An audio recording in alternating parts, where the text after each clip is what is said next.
Welcome back to the coffee show. I am Kirk Pearson, so the coffee show with Kirk. Got a very special podcast today. So Dwee and Shai, the owners of a new venue in north of Melbourne, a place called Brunswick, cafe called Osoi.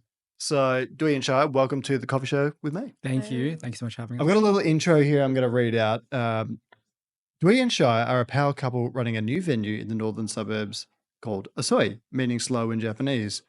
Osoi is a cafe that feels like it was teleported here from the streets of Tokyo, that has a signature amphitheater where people can relax and enjoy their coffee or matcha.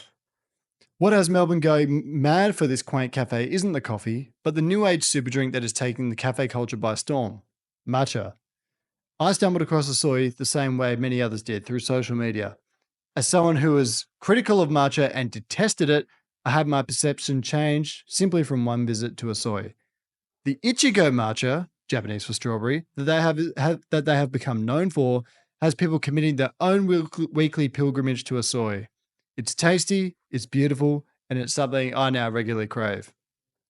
If you're going to open a cafe in 2025, you should study what Osoi have done, as this is the model for the modern cafe. Welcome to the podcast, guys. Thank you, Kirk. Thank you. It really is like something to study for people to... If you are thinking of opening a cafe in 2025, you need to watch this podcast, because what you guys have done has been pretty extraordinary. Thank you. The cafe opened late in 2024, so I think it was November. Yes, end of November, yeah. And Yeah. so, obviously, you're all over social media. You don't post that much yourselves, but No. So yeah, we don't actually do any social media, which is pretty crazy. Like, we often forget how viral we are, because we don't have time to even do any social media. And so we just like, you know what, let's just let people find us organically. Pretty much most things you see online is other people making social media posts about us and things like that. So yeah, it's been pretty surreal to have so much customers. Yeah. So it was a deliberate decision to not be like avid posters on. Yeah. Yeah, we definitely knew we wanted to commit to doing no paid collabs. Mhm. We just wanted to be a space where, if you come find us, you find us. If you like us, you like us. Yeah, so grateful for everyone who has posted about us, influencers, friends, family. So what was it? So you were both working different jobs previously. So who's in healthcare? So you're in healthcare Yep. and you were working in law. Yeah. So what motivated you initially? Because I find this is something that so many people listening to this podcast that won't actually have worked in coffee can take something from. What motivated you to quit what you were doing to start a cafe? Yeah, I'll go first. Yeah. So a bit of a background. Like, I grew up in a bakery, and my mum had a bakery, still has a bakery for 25 years. So I was, being the classic Asian immigrant son, working there, doing the tills and things like that. I grew up actually hating it, because child slavery almost. Okay, The classic, Mhm. Real child labor. Yeah, being child labor. But I went out, studied law, and then I sort of didn't see myself doing this for the next 40 years of my life, being a lawyer. Did you practice law at all? Yeah. So it was only very briefly, and I was like, nah, I can't see myself doing this. Sort of saw, I guess, how others, my peers around me, like especially superiors, were like, I guess, not as fulfilled in their life from what I saw. So then I was like, you know what, like, I got to do a career change, and decided to go back in hospo. What's it like working in law as a junior graduate?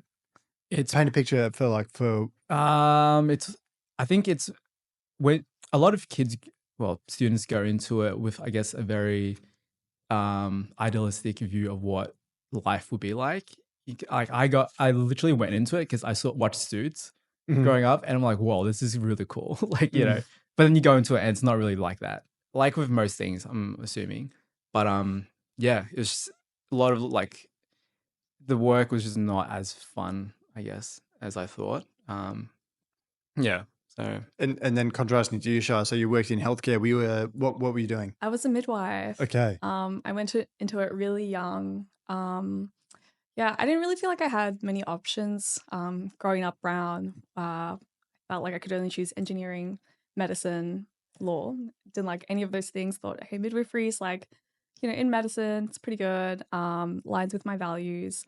But I got burnt out really quickly. I think, yeah, I was just a bit unlucky in my experiences in midwifery, and I became a carer at a young age. So I think caring full time whilst also being a midwife was really hard. So I left midwifery pretty early, and I still worked within healthcare on the corporate side of things. I've done so many random jobs. Mhm. Um, and yeah, I felt like I still got so burnt out from all those corporate jobs because there was nothing I was really passionate about. And working when you're not passionate about it feels so much harder. It's tough. What about like, so we're coming into this, so obviously you met each other at some point, you're dating. Where did opening a cafe come into it? I think I was just in a like pretty low point in my life, especially like that period where I was like, I don't want to go further into law, right? So it's like it's either I keep going down this path and I know I'm gonna hate it, or like I've changed. So then I'm just like, hey, I mean, like or should I let's do a cafe. I had this crazy idea, and then she was like, this is crazy. Like it's pretty it's pretty scary to be like, oh, like, hey, can you just quit your job and let's do this? But then we just, decided to start looking for a venue. And it just happened. Yeah. How long did it take for you to find a venue? Well, it's funny Wow. enough. It was so our space is only 17 square meters. And it's mainly the only reason why we're there is because it's the only thing I could afford. Mhm. You think that like to buy a property right now or is so expensive, like especially for such a huge investment. So yeah, like this tiny little space, this is the only thing I can afford. Let's just do it. Like let's just commit to it, and then we did. Yeah, Sorry. We were searching for quite a while. yeah, I think it took like a year of looking, even yeah, longer. yeah, We found places that were huge and were almost ready to commit, and then we're like, no, this is crazy. yeah, Backed away from it. yeah. It is a daunting process, and Mm, obviously having opened my own cafe, Johan and I looked for quite a long time. There was multiple things that's like you're about to sign, and then the landlord, for whatever reason, is just like, no, I don't yeah, want to do that. So it's yeah. like it's not as easy as just you see a place you like, No, you've got the means to do it, and signing. It's like there's a Mhm. bunch of politics. yeah, Sometimes there's numerous other reasons why the landlord doesn't want to commit as well. So yeah. yeah, it can be a tough process. Yeah, I think also like sort of hospo or anything like that. Like I think people forget often the lease or renting is such a huge thing. So luckily enough for me, I actually bought the place. You bought the site that you're Yeah, in. I actually bought it. So like you know, it allows me a bit more flexibility. So Okay. if I want to decide to take a month off, I technically can. You know what I mean? Like I just have to make sure that my repayments are to the bank is Mhm. done. But if you're creating a cafe or whatever, yeah, you have to make that 5 grand every Mhm. month, right? Like it's a you have to make it, which is Okay. like very stressful. So I think we're very lucky in that way where we do have that bit of flexibility. Yeah. It's almost like now you can just like shy if you ever want to just say, I want to have a variable cost model, Yeah. Dwee. So this month we're not going to pay rent. Do you ever say that? Sorry, I totally Haven't yet. Yeah. Haven't Not yet. Well, yet. that's fair enough. Yeah. So it conveniently, it also like it almost looks like you've teleported part of Japan to Brunswick. Mm. So like I remember when I went to Japan, I think it was in 2019, walking the back streets of Tokyo, kind of what Osoi reminds me of. Mm. Have you been to Japan, both of you, before? And like Yeah. when you saw the place, we're like, oh, I can romanticize a bit with this. Yeah. Yeah. Um, Yeah. So like when we designed the place, we use a company called Humble. We're Humble. And I just told him like, yeah, I want to make it really homey, like almost like a kitchen vibe. And then I think the Japanese feel of it is kind of the little details that we put in after. So it's Mhm. not necessarily like the fit out is Japanese, because fit out is just a lot of wood and things like that. But it's like the little details that we put afterwards that I guess make it very Japanese inspired. Mhm. yeah. I Yeah. think, yeah, because we were going for that vibe of it, and it says in our Instagram bio, having coffee and marching your auntie and uncle's Mhm. kitchen. That's the vibe we wanted. So it made sense for us to just bring our whole personalities and our passions and like our life into the shop. So Mhm. we've got photos of our family and friends, and you'll find pops everywhere because that's what we love, and things that we like Star Wars Lego as well. Yeah, Yeah. sounds like yeah, figurines and like anime. So it really just feels really personable, like you're stepping into someone's kitchen, someone's house.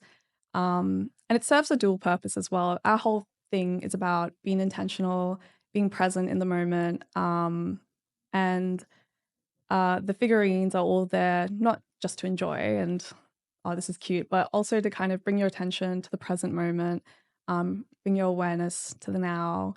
And it's been such a good way to like make friends as well through our customers, like finding some common ground, something to relate on, something to talk about.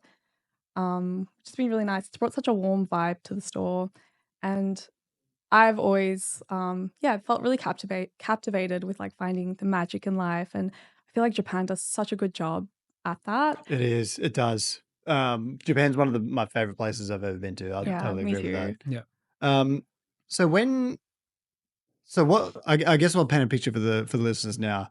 So from when you opened in November to now, which is March, are we still in Yeah. March? April. 1st of April today. Yeah. Gosh, goodness me, where does the time go? Yeah. Your cafe's gone viral Mm. in a big Mm. way. Mm. Viral for your matcha. Mm. And so from when you opened 5 months ago to now, it's just, a few weeks might have been boiling away, and then it's just now it's exploded, Mhm. nuclear. Yeah. So you've gone from, I guess you can explain it in detail, but you're just selling, your weekends now look unbelievably busy and probably a touch overwhelming. What's it been like to experience that, I guess, rapid interest? Oh man, I feel like it happened overnight. Like literally we went to bed seeing this TikTok. Oh cool, somebody shouted out our cafe, shout out our matcha. Awesome, it's got like 200 likes. Went to work the next day and ran out of lids, ran out of cups, ran out of ice by like 12. Yeah. Just all these people from everywhere coming to visit us, and we've kind of had to just run with it, and figure out a lot of things along the way. And it's been really fun. Really fun meeting people all across Melbourne and internationally and interstate. But it's been such a huge learning curve as well. So it was literally just like a couple TikToks and then boom. Yeah. Yeah. It was one TikTok. It was from actually we're now friends with her. She's Mhm. from Melbourne Matcha Girlies. They have an Instagram page. I don't I've know. seen them. Yeah. That's who I saw. That's yeah. okay. Yeah. So like shout out to Tara. Yeah, she's great. Yeah, and then like just overnight, like we're like, why is so many people here? Like randomly this today, and then we figured, oh, okay, it's from this one TikTok. But my whole philosophy is like, you just gotta just do the best you can in the moment. Just run with it. Try not to get too overwhelmed, like, and just try to like problem solve. If you run out of lids, like just try to order more and ice. Like just get a little bit better each day. So, yeah. And so when you were planning to open the cafe, were you expecting to be more of a coffee venue or a matcha venue? Probably 50-50, to be honest. Like we both love coffee and matcha. So we were just like, yeah, we'll even have coffee and matcha. And then sometimes people come in like, oh, do you guys have coffee here? And I'm like, yeah, I just bought a $30,000 machine. Yes, we do. Like our coffee's pretty good. But it's great. Yeah, I think especially when we were opening the business, we split it up by you took care of all the coffee stuff and I took care of all the matcha stuff. Right. So we expected both to do really well. But again, I think it's because we just found our community, and the matcha community in Melbourne's amazing. Yeah. So cool. We learnt so much from our community as well. Like the way we do our matcha now is so different to when we first started, and that's all based on feedback. How? Like what was it when you started and what is it now? Even just like, for example, water temp, right? So like water temp, like, say at the start, we're like, oh, should we do 70 degrees? And then we change it to 75, 80. And then it's just like little things like that, which we're still learning. Like we're still dialing in our recipe. Yeah, and learning from like also like I think every matcha blend you have, every like matcha you have is going to be different as well. Like our matcha, we realized 80 degrees is just too high. You'll get really bitter notes. 70 degrees is too low. You'll get a lot of notes of seaweed. So we found our sweet spot at 75. You've written this down, Johan? Yeah. It's I think it's the same approach to coffee almost, right? Like coffee is like grind size, like for when you do a pour over, it's a certain amount of degrees and stuff like that. So I think it's very matcha and coffee overlap a lot in terms. Mm. It's not too different. Like even like the process of creating the matcha powder, these plucking it and drying it out and grinding it. It's kind of like coffee, there's farmers, wash it, dry it and things like that. So yeah, it's not too different. Yeah, to the approach. Yeah. And so was it kind of bizarre to you at the start? Like, I want to know about those first few days of when it gets to, right, so you're running out of lids. You've got these lines out the door. You've got an idea, but you don't understand 100% why you're so busy. What are those first few days like? We didn't sleep at all. Like, yeah, I think I remember one day where I think that was that first week where I literally I woke up at 6 and then I didn't get to bed till 2 a.m.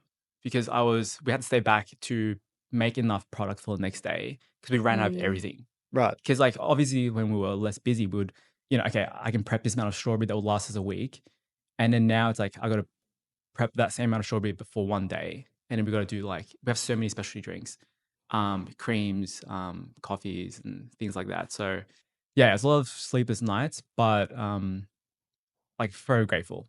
Like it's just like, wow, like we're getting paid to do something we love and create these drinks that people enjoy. So yeah. And to get the reward so quickly as well, it's like a lot of people grind for a while before they kind of hit their groove. But exactly, I guess you guys it really just like went from 0 to 100 real quick. Yeah. Like I before I opened up the cafe, I told Shai like if we were to make $200 a day each, I would be so happy. Like we didn't go into this thinking like we'd be like millionaires or making a lot of money. Which is like if I'm able to just get a decent livable wage from it, I'll be so happy. Yeah. Actually, when we were first thinking of opening the shop, I was working at my other job and I was so stressed about money and paying for rent and our bills, and obviously didn't know how the cafe was going to go. I was going back and forth a lot on, should I just stay at my job part-time and work at the shop part-time and do this? Like I can work by myself. I'll be able to hold it down. And something in me just flipped and I thought, no, I don't want to go into this like halfway. I want to give it my all. And then at least if things don't work out, at least I know that I gave it my all. That's all I can do. And I really feel like what we have now is such a testament to us both just going at it 100% and giving it our all. And yeah, thank God I didn't stay at work part-time. Yeah. So if I'm curious to know in all that, if I want to make the perfect matcha, or if someone at home wants to make the perfect matcha, what are like the top 3 to 5 things that you would consider like? Yeah. So I think using the right quantity of matcha. Okay. So we use 4 grams for our matcha. And look, I think it's like all based on your personal taste preference. Some people like a really strong matcha. I personally like 6 grams. Some people might say that's wild. Okay, all right. So it's like, 50% more. All right, 6 gram matcha. So quantity? Quantity and even the quantity of your milk, playing around with that. The quantity that you use of water in your matcha when you're whisking, we use about 40 to 50 grams of water. The more water you add, the more frothy and foamy your matcha is going to be. The less, the more thick it's going to be, which might mean that it's more clumpy, more grainy. But then if you add a lot of water, when you combine that with your milk, you end up having a really watery matcha. So it's about finding what you prefer, what flavor you like. Some people like a more light, milky flavor on their palate. Some people want a really creamy flavor on their palate. So playing around with that, using the right water temperature. So we got quantity of matcha, quantity of water now, water temperature. Yep. Okay. And of course, good quality matcha. Yeah. Good quality matcha would be one thing that like I've thought about in matcha, because we really want to better our matcha game at the shop. Is there's a lot of chemistry in water is actually like the biggest foundation for making a good coffee. Yes. So like having the good water contents like makes, because obviously an espresso is like 90% water, a filter is 99% water. So having the minerals is really important. Have you guys played around with any of that with your matcha at all? Well, when we first opened our shop, we did a lot of research about matcha and how to make a really good tasting matcha. And for a while we were doing just oat milk or any other alternative milk with our matcha, we found that the fat content in full cream milk interfered with the catechins in the matcha. Catechins. What are catechins? Um, It's like the bitterness, right? the catechins are like Yeah. the tea component Yeah. of tea, All and right. it's I'm gonna butcher this. Is it a flavonoid or are flavonoids under catechins? Basically, it's what gives the matcha or teas the tea flavor. And I guess the fat content of milk kind of, if I can describe it in an easy way, kind of like eats up or covers these flavonoids. Well, I suppose because it's like a fatty, Mhm. proteinous Yeah. thing that when you combine the ingredients, you probably dilute the flavor, I guess, in some Yeah, way. Yep. exactly. And it also coats your tongue as well. So you end up having a really kind of bland matcha, kind of ordinary. So we found oat milk was really good. The oat milk we used as well. We tried so many different oat milks. Actually, even the matcha, I think we went through maybe 30 different types of matchas. 30. Yeah. Yeah. Sounds At one good. point, I was like, do I even like matcha? Have I just been gaslit Yeah. into following this trend? No, found really good matcha. And yeah, we were just serving oat milk with matcha, and that was our stance. But then we realized can't really do that. Some people can't have oat milk, some people prefer dairy. So now we offer a whole range of milks with our matcha, but we like to take the time to explain to people that if you like a really strong tasting matcha, maybe give an alternative milk a go. Mm-hmm. I suppose, like, combating less fats and things like that. And probably, I prefer alternative milk with these sorts of things as well. I only really have full cream milk with like my coffee. That's just, I don't know, that's just how I am. But it's the same with coffee too. Like I find that an oat or soy milk with coffee, you can often taste the coffee a bit more. And again, I think it's to do with that lower level of protein in the milk. You guys have been such big beneficiaries of social media and how it can be like so great for a business. But is there anything that kind of bothers you about some of the feedback you get from social media? Because, like, I mean, everyone has an opinion these days, and we've got a lot to be grateful of with our reviews and I guess social media as well. But there's also people that are really critical. And what bothers me about it personally is like, you don't really do this on a day to day. Yeah. In fact, you've got no hope of doing this. But you're just so willing to go out and criticize other people. Do you experience a bit of that as well? Yeah, we 100%. Like we get great 9% is just great feedback.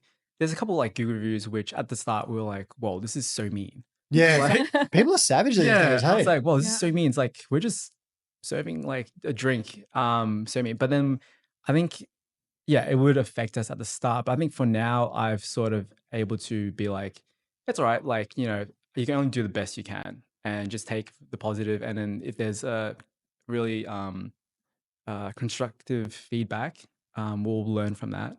But yeah, it is tough sometimes. I think especially for shy, like as a people pleaser, not great. okay, yeah. But on the other hand, I guess looking at the feedback online, TikToks and Google reviews, I've grown a lot from it. So it isn't all just bad. There's a lot to be learned from it, and I always appreciate that. I think what I'm getting better at is looking at content, reviews, TikToks, when I'm in a better headspace and trying to look at it from a lens of growth rather than taking it really personally. yeah.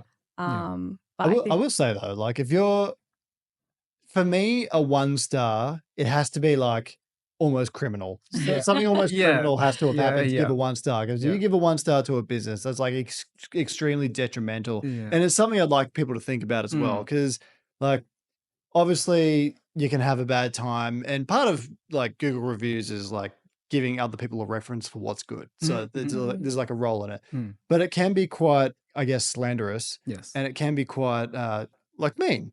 And to me, like the threshold for a 1 star, it's got to be like you got to like the cafe owner slapped you or something. You know, like I don't know, like a 1 star, like that's pretty harsh. Yeah. Agree? Disagree? I agree. I think like for me personally, like even if I had a bad experience at a cafe or something, I don't think I've ever even thought like I'm gonna go to like Google review and like give them a 1 star. Like end of the day, like they're just trying to earn a living and do their best sometimes, you know. But I think I draw a lot of my experience from working at a GP clinic during COVID. Um, yeah, I remember having like a lot of patients come in who were just childish, just Yeah. nasty, and it was never to do with the service. And that's one thing I can attest to. I think doing that, we and our team, we provide really good service. So when we do get negative reviews, it's not really about us. It's something deeper. And it was the same when I was working at that GP clinic. I think maybe people feel a little powerless, and this is a way to regain power. If that's what you need, go ahead. Go ahead. Well, I'll tell you what, it's pretty wild for healthcare workers. My girlfriend is in her last year of dentistry, and she had to, like, obviously you have to deal with patients in the public health system that they come from a variety of walks of life. Some of them attend when they're like under the influence and those sorts of things.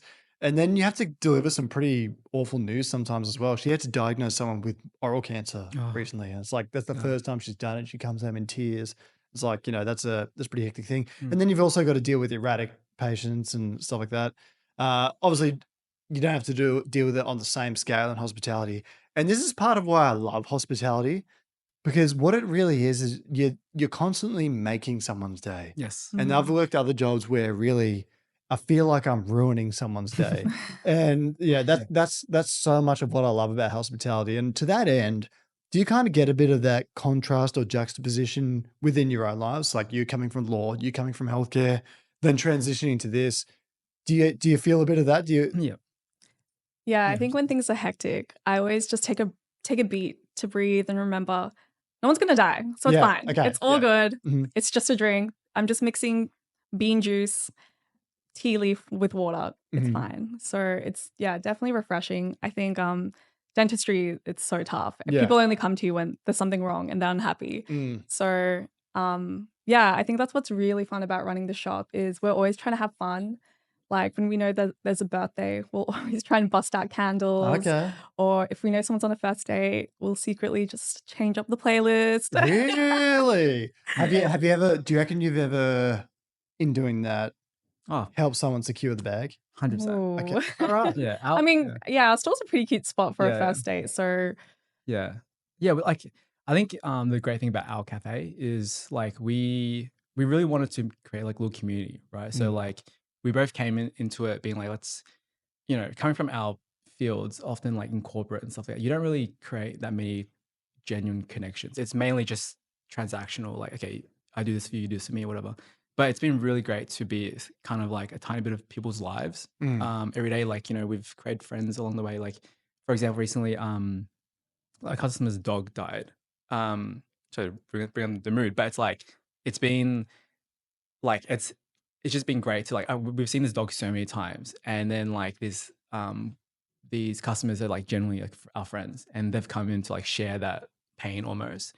And we've seen like kids, grow up like, a couple centimeters and it's just been, it's been really great. We have that right there, I'm sorry to interrupt. That right there, that's like what a cafe and hospitality is all about. Yeah. It's like, those moments you've been there for the customer who's gone through a hard time. It's like they confide in you, seeing the kid grow, a few centimeters tall. Yeah. That's what it's all about. I'm so sorry I interrupt, Shai. No, not at all. Yeah, I completely agree. We're so lucky to have found the space that we have found.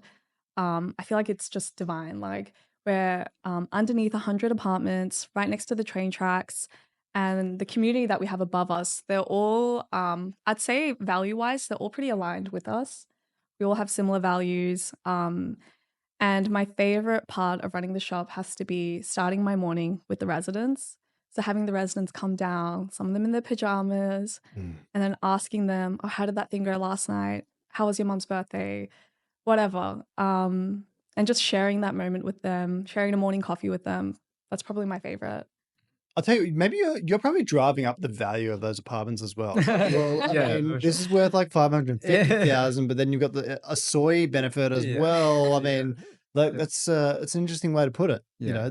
But like, how lucky are they to come down and get? Yeah, it's equal transaction. I mean, although with this period of virality, we haven't really seen the residents too often. Really? Well, it's because like I'm not gonna line up 40 minutes. Like we're just gonna come during the weekday. So is it on that? I've read that some people have to wait some time now to get a drink. How do you deal with people that might get angry with that? Because it's like, it's not your fault that, No. you know, hundreds of people want to come and drink your drinks. And Yeah. so like, how do you Yeah. cope with that? Well, I think at the start, so how, again, it's just like changing your procedures, you know, from the start. So at the start, in my mind, I was like, okay, like all these people lining up, let's get their orders really quickly so then they can go and like sit down, relax. But then I think then customers are like, okay, well then I've placed my order 40 minutes ago. Why isn't my drink taking so long? Whereas now it's like, okay, you know, unfortunately there's got to be a line, but then your drinks come out really quick. So by the time you order it, it'll be like 10 minutes. So it's just like changing things up like that. And it's one of the things we can't really control, right? It's like we hand whisk everything. Yeah, so your drinks got to just go take a little bit longer. But that's the value in what you do, right? Doing Yeah. the hand thing is what they come for. That's why Exactly, they yeah. come in such Yeah. abundance. And then most people like are quite receptive to it. Like they'd be happy to wait in Melbourne line. loves a good line. Oh, Yeah, they it's in do, line. they Yeah, and they do. just line up. Yeah, so and plus, yeah, now like on the weekends we have a DJ.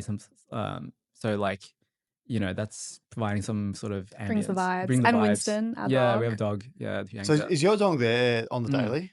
Yeah, now he Now is. he Yeah, is, Okay. yeah. Is that like one He's of the main he's our attractions? boss, Yeah. actually. Okay. Yeah. Yeah, Making sure we're doing our job. yeah. So if you've got a HR issue, you get Yeah. Go speak to the big boss. rent's yeah. not coming in time, even though it's Yeah. your shop. Yeah, It goes through Winston. Yeah. So all right, Yeah. I get the vibe now. yeah. But yeah, but people are happy to line up. I think. Yeah, like, and people are actually so nice. Like when they come to the front, they'll be like, oh, like take your time. You know, like you're doing a great job. So yeah, and they've just lined up for like 40 minutes for like a drink, and then like sometimes people line up for like 40 minutes for a flat white, and I'm like, not even like from our specialty drinks, which I'm like, wow, like thank you. Like I think also they just want to come support us. A lot of times, like a lot of the community just like they just see like two kids just trying to, you know, do something, and then they just like would rather just come support you. How Yeah. old are both of you? I'm 29. 29? Yeah. I'm turning 29. Yeah. Okay, right. So I'm 30. So Oh yeah. all right. Yeah. So I thought you were like 23 or 24. Right? Yeah. Need to I'll get, take need, that. need to get the skincare. Yeah. We'll discuss that After. later. Yeah. What's been like? What do you think's been the biggest challenge since you opened it? Like, is it dealing with the popularity? Is it I don't know, just the time poorness or? For me, it's like a lot of keeping up with stock, making sure that you have enough strawberry, enough lids, enough like ice. I would never think that ice would be an issue for me. Ooh. Yeah, like we bought this beautiful, you know, ice machine that I'm like, this is going to last all day, and it used to last all day. It probably lasts us 2 days, and then now it runs out by like 10 a.m. So I got to go buy ice from the local convenience store, but it's just one of the things you just have to deal with. Yeah, so I think stock is a big thing. What for you? You brought this up earlier. I think just managing life with work and just balancing all the plates, keeping them all spinning, and then having room for yourself as well. Taking time to rest and see your friends and your family. But I think the best advice I've ever seen online was to just focus on one hard thing at a time. Don't need to do it all. It's been going pretty well.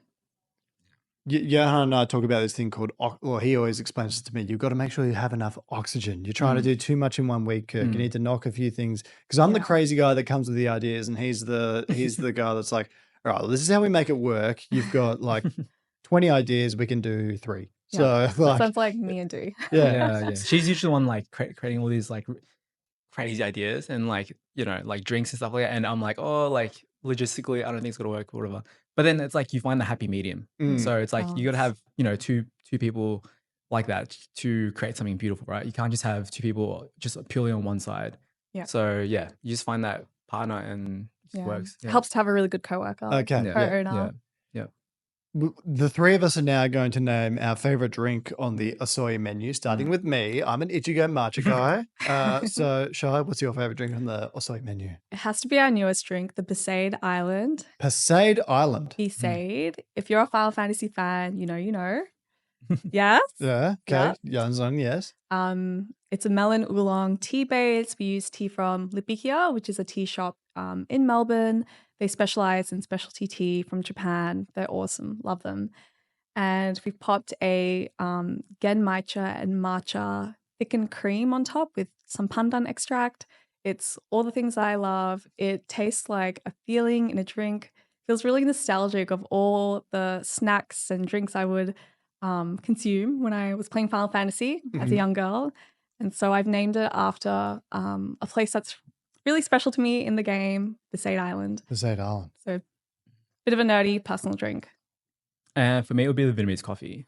'Cause- Vietnamese coffee. Yeah, so I'm Vietnamese, so we've done it a bit differently where we do traditional Vietnamese coffee, condensed milk, but then on top we've done a yuzu cream. Mm.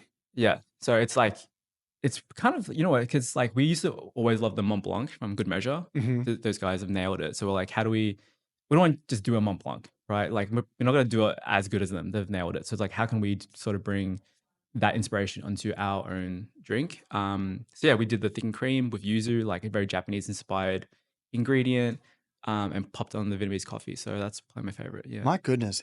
What's the process of making a drink like this? Because my strength is making coffee, but my weakness is making a signature drink. And where the market's going is like, obviously, doing drinks like this is enormously beneficial. You obviously gain a high level of interest. You can charge more. Yes. And it's like, it's just where cafe culture is going. Yeah. So what's like, do you have a process? Do you just think of an idea? It's like, and then how do you like test the ingredients? 'Cause you're talking about like Genmai cha tea, which to me is like speaking Chinese, like Yeah. I don't know that. And like, how do you go about it? It's just us in the car being like, what if we did this? What if we did that? Yeah, Oh, it's just like us this. brainstorming just randomly throughout the day, like, oh, this ingredient will go well with this one. And we're like, no, that's ridiculous.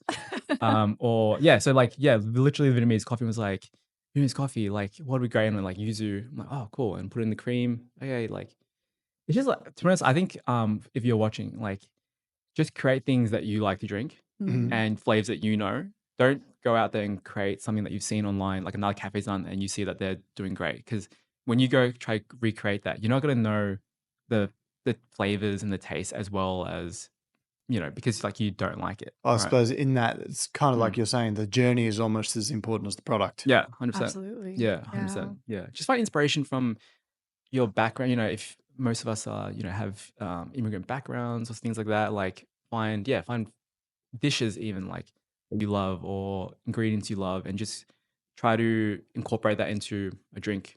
And I think someone who does it really well is Good Days Canteen. They're an ice cream shop in Fitzroy, Mm. and their whole thing is creating really awesome ice cream with the nostalgic flavors. And yeah, they've basically highlighted cultural dishes from areas all over the world in ice cream, and the flavors are amazing. Like so strong, really good quality.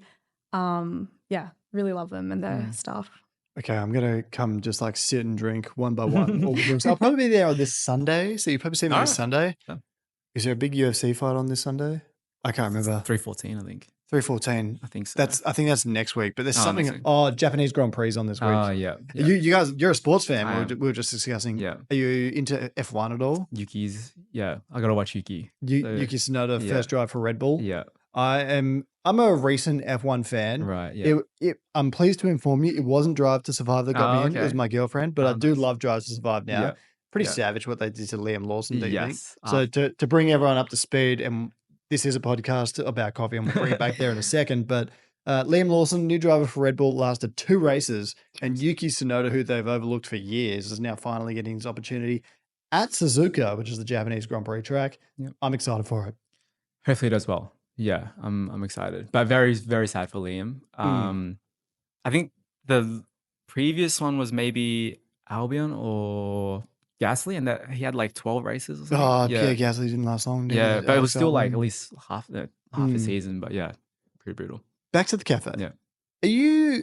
Is part of you ever disappointed that you viewed more as like a signature drink on Matcha Cafe over coffee? Like, are you ever thinking, damn, I want to express my coffee game more? Not really. Like for our winter menu coming up, I want to do more coffee signature drinks. So I haven't really had that thought. What are your yet. ideas, Sweet? Guess you have to find out and see. Okay. Yeah. Not really. I think I haven't had that feeling of like like people don't like don't come for our coffee because not really yourself. No, Yeah. I love matcha. I love coffee too. I think everything that we do is pretty good. And if you're into it, you come for it, love it. That's all that matters to me, you know. And you guys are now closed on a Monday and Tuesday. Did you recently start to just give yourself those days off so that you can recover from the weekend? Is that what happened? Yeah. So we used to open Tuesday to Sunday, Monday off. However, that Monday was just us working, obviously just prepping for the week.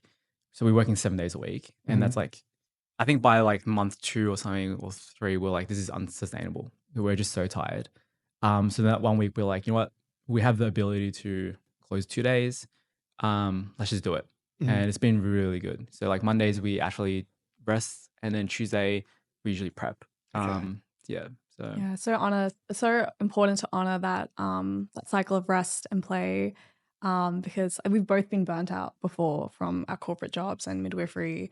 So I mean, we love running the cafe and we want to continue loving it, but part of that is just setting boundaries to rest as well, so you can keep doing what you do and keep doing it hard. yeah. Well, my next question was going to be like, you obviously need to be able to recharge batteries. This is probably a challenge I need to get better at.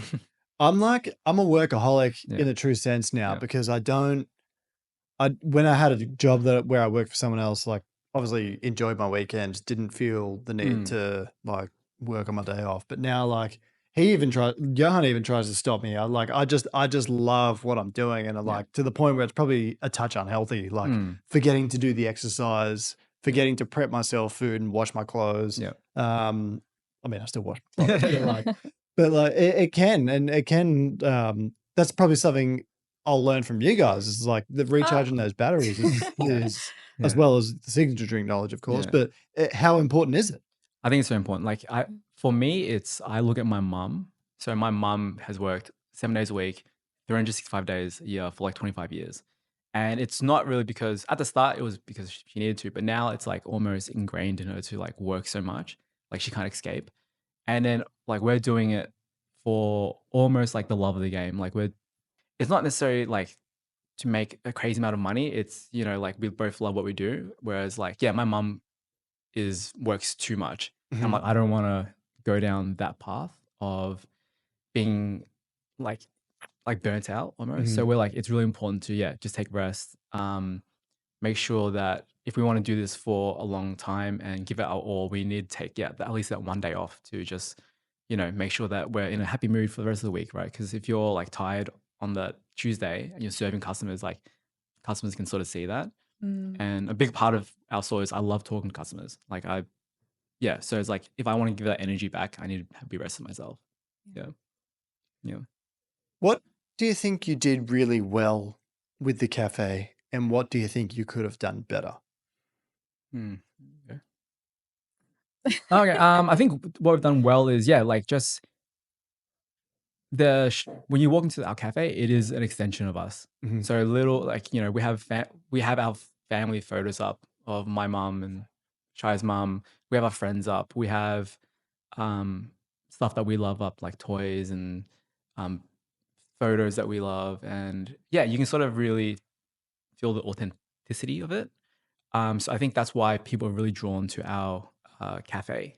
So I think that's what we've done well. And like, if you're opening a cafe out there, like really bring, I think, I don't know if it's the correct model or not, but for us, it's like, just put your heart and soul into it. And I think people will resonate with that. I think that's what we've done really well. It's like what I was saying before, like I was kind of half in, half out with the cafe, thinking about staying at my part-time job, but I just realized like, no, I gotta give it my all. I have to be a little delusional about it, and just kind of be crazy for it. And just give it my all, and it's worked out. And I think our main goal with the shop was to create like a space to just rest and slow down. Osoi means slow in Japanese. It has double meaning. Like in English, slow can be good, but slow can also be bad. And we wanted to reframe slowness as something positive.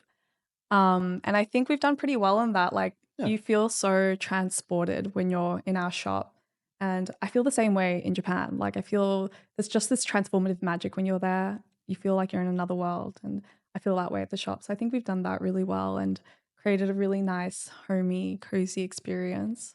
In hindsight, what would you have done differently? Maybe the fit out. I mean, yeah, I love our fit out. And maybe it's just like maybe the layout of some of the things. Cause like, Bigger ice machine, perhaps. yeah, big ice machine. But I mean, like our space is so small. So I think it's one of the things like, I don't have any regrets. To be honest, it's like I've learned so much. Even with the ice thing, it's like the way I look at it, like if I open up another cafe, like that's just knowledge for me to do that thing, you know? So to be honest, I don't really have any regrets or anything like that with how we've gotten here. Like we're just trying to be positive and do a little bit better every day. You don't have to be perfect from the start. I think a lot of times, like for me, with a lot of things, like I have to be perfect, even like say uni, whatever it is, like, and then that just stops you from starting it almost because there's like, if I'm not gonna do it perfect, I can't do it. But we're just learning every day. Even for our recipes, our Ichigo matcha has gone through so many iterations of like sugar levels, water, how we blend it, like milk ratios and things like that. Like it's probably gonna keep changing until we find that perfect recipe. But If you can just make it exactly like I had it last time, I'll keep coming back. yeah. When I guess one of the biggest things that anyone listening to this podcast can take from it is like perhaps being in a situation in life that, obviously you're grateful for a variety of reasons, but you want to improve, right? So for working in your corporate job, working in healthcare, but wanting to do something else, but daring to do it. What's like, if you could impart on people that are listening to this, that thing, what would your words to them be? I would just be like, I think we all know like what the right answer is. I think deep down we all know, like everyone knows like, okay, I want to do this, but I'm stuck here. Like, I think what you can do with yourself is just really work hard and just try to set yourself up to do what you're really passionate about. Say you're stuck in a corporate job, whatever. Not everyone is gonna have the means to be like, okay, I'm gonna become a musician, whatever it is, right? For example, just work hard, save money, and then in your spare time you can work on that project, whatever. It's gonna take a lot of work. That's with anything in life, like we work so hard to get here. But definitely like, life's too short. Don't stay in that job if you don't like it, whether it's to please your parents or, whether you're too fearful or whatever. I think we're a prime example of if you just really take that leap of faith, it will work out. I think so. Yeah, same advice. I think knowing that you're the author of your own life and you can write your story as it unfolds. I think so many people are scared to take the leap out of like working their job and trying something new because of money and maybe what are people going to say, but at the end of the day, who cares what people say? Who cares? Same with like social media, right? Like putting yourself out there. I think there's so much fear of being perceived. But yeah, just do it. Otherwise, what's worse? Kind of looking a bit silly online, or the regret of never having doing it and wondering, what if I did it? What if I gave it my all? I guess if I'm to add my 2 cents to this, if you're out there listening or you're thinking about it, do it. Yeah. Just do it. Just do it. Like it's been so fun for me. Like I had a job that towards the end I stopped enjoying, and they even said to me, "It's like, yeah, we can tell you don't love it anymore. You should." And they actually supported me a lot in going to do what I do now. And I think one of the greatest, the greatest shame in one's life is to not fulfill like what your own potential is, or to not do what you want to do. And like, keep in mind, we're talking about coffee and matcha and stuff like that. It's not like we're launching rockets in the sky, but to that end, still, like you valuing your own life it takes so many different forms. Yes. And so like, it would just be the most, to you listening out there, it would just be like a terrible shame if you didn't try it. So like, I'm 100% with you guys. And even if it's making matcha, coffee, I don't know, developing postcards or something, whatever it is that is your vocation, I totally endorse you going and doing that. Yeah. And then like the possibilities are like some of the things that we've achieved since we're opening it, I would never have dreamed of. Like we got asked to I think before we opened up, we were like, oh, it would be so crazy if Broadsheet like came to us, did a piece on us, right? We were like, and we're like, nah, that's never gonna happen. Which is like, it's never happened. And then like we didn't reach out to them, like they came to us. Right. And that was just like, well, that's kind of cool. Never thought I'd be on a podcast. Yeah, on a podcast.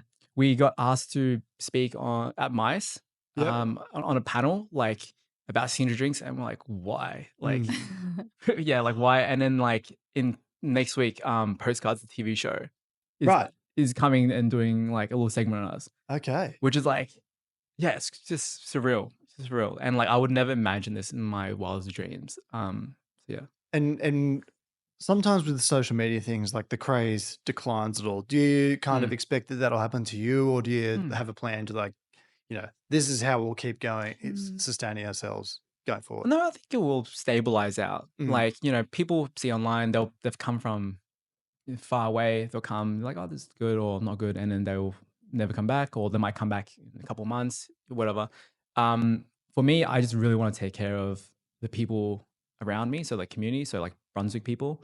That's who it's got to be your main customers. And I think it's been great, like having people who live in Brunswick discover us for the first time, being like, oh, I live down the street, and like I didn't even know you were here. So yeah. Yeah, I think like right now we're just riding this crazy wave of virality, and these things are in cycles, right? Like not always going to be this busy and up here, and that's okay. I'm looking forward to like when things kind of steady out and we're able to invite opportunities for something different. Like I have so many plans for like, yeah, I'd love to do like a dessert night or like some slow service. There's just so many other things I'd love to do, and that time will come. So yeah, I think just expecting it.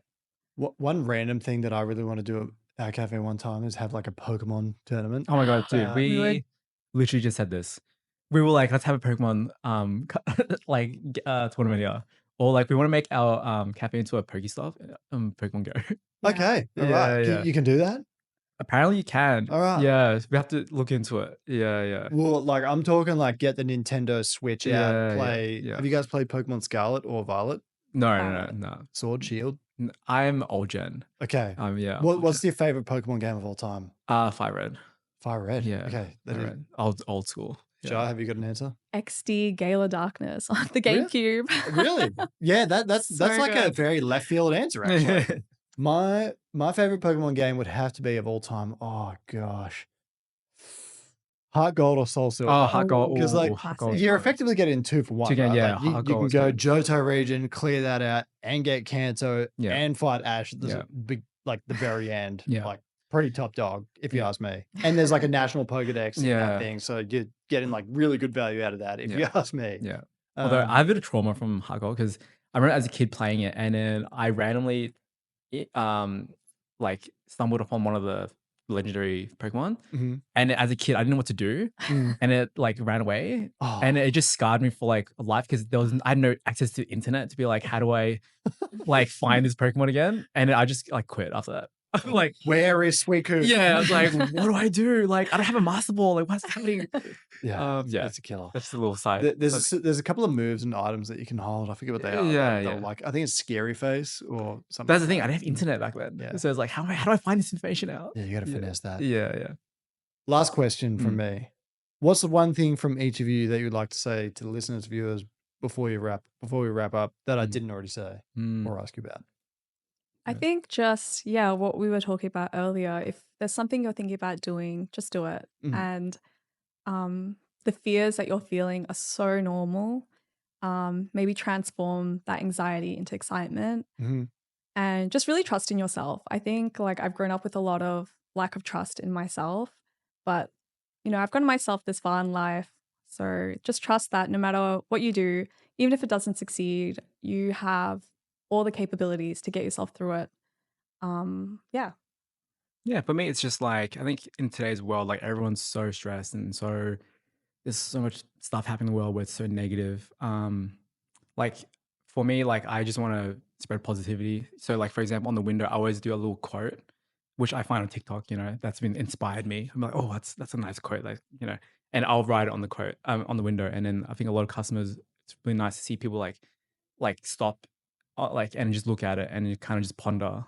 And then like, it's just little things like that. Like, yeah, just be positive. Take it easy. Our whole motto is slowing down. Our motto is slow sips, mindful moments. So yeah, that's it. Just slow down, enjoy life. Yeah. Enjoy that. life. Yeah. I love that. Well, I'm going to wrap it up right there. Oh. Before we go, we have a gift for you though. Oh, here we go. We have a gift for you.